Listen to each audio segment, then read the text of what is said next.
There are a range of challenges that we face with the participants on the In Touch programme, and I think one of the key things is that there's still a huge amount of stigma attached to offending. So these young people carry that stigma, as well as usually coming from backgrounds of quite severe social exclusion. We know that people in prison are more likely to have come from a care background. We know that they're more likely to have come from poverty. We know they're more likely to have been excluded from school or had a negative educational experience.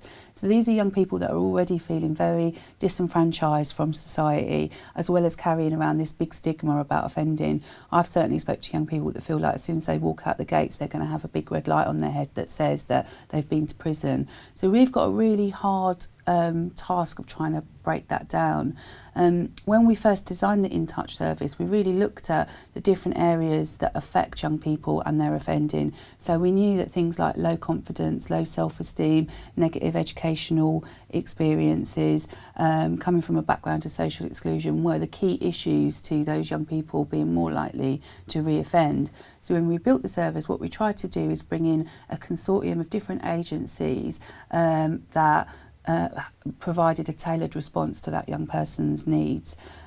What we're trying to do then is not say to a young person, you've been bad, so let's lock up the door and forget about you. Instead, we're looking at what caused you to offend in the first place and what steps can we put in place to stop you offending again. So our service is providing a real opportunity for young people to address the root causes of their offending, take responsibility for that, take ownership for that and move on. I think a really good example of how we've been able to achieve that is looking at the example of negative educational experiences.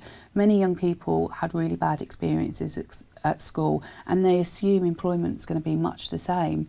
One of our partners, Walks UK, what they've done to sort of break down that stereotype that young people hold is develop a programme. They spend 2 weeks on this programme, and over those 2 weeks they spend a day in 6 different employers to get a taste of what the world of work looks like. So they'll be in a corporate branding organisation, in a sports organisation, in a media organisation, and the principle really is to, you know, we can put young people on courses and give them qualifications, but are we giving them the more emotional sort of skills, the being able to shake someone's hand, being able to look someone in the eye, being able to have a chat at a coffee machine and build relationships? They're the skills that we all take for granted that they may not have. So what this programme does is it gives young people an opportunity to see different work environments and make a more informed decision on what type of career they would like to pursue, as well as breaking down a lot of the assumptions and myths that young people have about employment.